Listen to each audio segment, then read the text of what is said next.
ஆரோக்கியமான வாழ்க்கை முறையை பின்பற்றுதல். காலார நடந்து இளங்காற்றை நுகர்ந்து மனதின் அசைவிலே மகிழ்ச்சியை சுமந்து நிம்மதி மூச்சிலே நெடிதாக வந்தால் நிலைக்கும் ஆரோக்கியம். ஆரோக்கியம் என்பது நோயில்லாதது மட்டுமல்ல, ஆரோக்கியம் என்பது உங்கள் உடலில் உள்ள ஒவ்வொரு உயிரணுக்களும் மகிழ்ச்சியுடன் இருப்பதுதான்.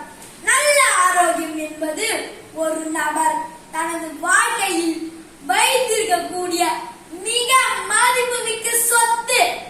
உடல் ஆரோக்கியமாக இருப்பதன் முக்கிய ரகசியம் ஆரோக்கியமான வாழ்க்கை முறையை கடைபிடிப்பதாகும். ஆரோக்கியமான வாழ்க்கை முறையானது வழக்கமான உடற்பயிற்சி, ஆரோக்கியமான உணவு முறை, சுயநலம் அதாவது தன்னலம் பேணுதல், ஆரோக்கியமான தூக்க பழக்கம் மற்றும் உடல் ரீதியான சுறுசுறுப்பான தினசரி பழக்கம் ஆகியவற்றை உள்ளடக்கியது. மகிழ்ச்சியான உடலும் மனமுமே ஆரோக்கியமான வாழ்க்கை முறையின் அடையாளம். ஆரோக்கியமான வாழ்க்கை முறையை கடைபிடிப்பதில் ஒரு நபரை நம்பிக்கையுடனும் உற்பத்தி திறனுடனும் ஆக்குவது மட்டுமல்லாமல் அவரை வெற்றி பாதைக்கு அழைத்து செல்கிறது.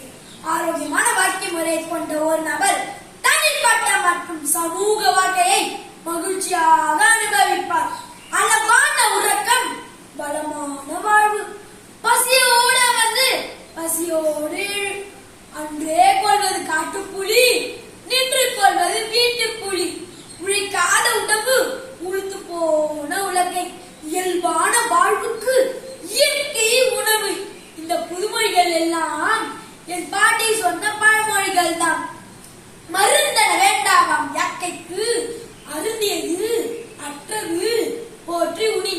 அதாவது உண்ட உணவு செரிப்பதற்கான காலத்தை வெளித்தந்து உணவு அருந்துகிறவர்களின் உடலுக்கு வேறு மருந்தே தேவையில்லை என்று ஐயன் திருவள்ளுவர் கூறுகிறார். ஆரோக்கியம் என்பது உங்கள் உடலில் உள்ள ஒவ்வொரு பாகமும் மகிழ்ச்சியாக இருப்பது மட்டுமே. ஆரோக்கியம் மிகப்பெரிய பரிசு. உங்கள் ஆரோக்கியத்திற்காக செய்வது செலவு அல்ல, அது ஒரு மிகப்பெரிய முதலீடு. எனவே உங்கள் ஆரோக்கியத்தை கவனித்துக் கொள்ளுங்கள். நீங்கள் வாழ இருக்கும் ஒரே இடம் அதுதான். பிற செல்வங்களால் மனிதனின் ஆரோக்கியத்தை வாங்கிவிட முடியாது. வருமுன் காப்பன் இதற்கேற்ப நோய்கள் நம்மை அண்டும் முன்பே உடல் நலத்தை பேணுவது